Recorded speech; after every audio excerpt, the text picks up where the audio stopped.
Well, so many excellent outfocus. There's so many venues across Edinburgh for the Fringe, and great to see, of course, this year that people can actually return and enjoy it in safe conditions. So that's one of the highlights here. I'd like to say I'm joined by Just the Tonic owner, Darryl Martin. Darryl, what have you got coming up here? About 170 shows a day, so it's very difficult for me to...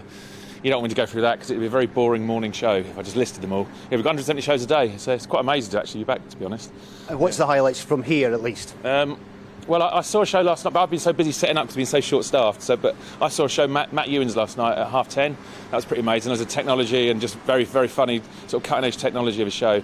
And before it's a bloke called Paul Curry, who's just like madness, absolute madness on stage. And don't sit in the front row; you will get covered in bread and milk.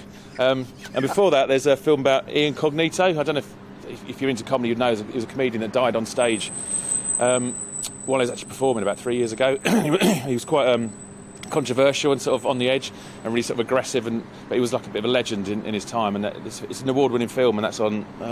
What it says over there? It's on at 7:30. Well, actually, we've got all these. We've got all of these shows on. Look, and that's only one of our venues. This is 7 rooms in one venue, and we've got another. Probably 8 rooms. No, yeah, we've got another 10 rooms. No, 12 rooms. I've lost count. I've been so busy setting stuff up because there's no staff around, and so I've been actually putting up banners and stuff. But I'm watching a few shows.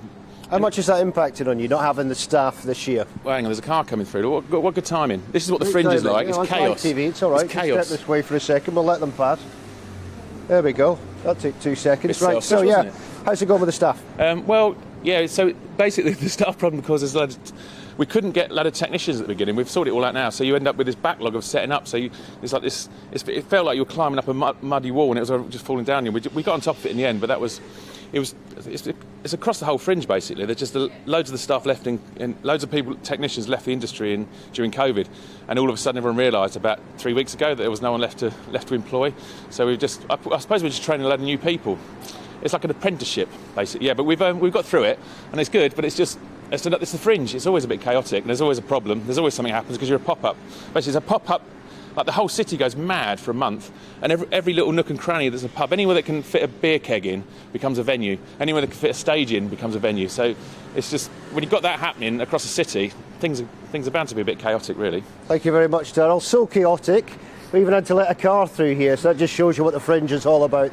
Pop-up bars, we've got restaurants, we've got comedy acts all over the Fringe, and it's going to be absolutely fantastic this week. Looking forward to catching some great. shows. So if you can Come get to here, Edinburgh. Join us. Come to Edinburgh. Don't go abroad. Believe you. The flights will be cancelled.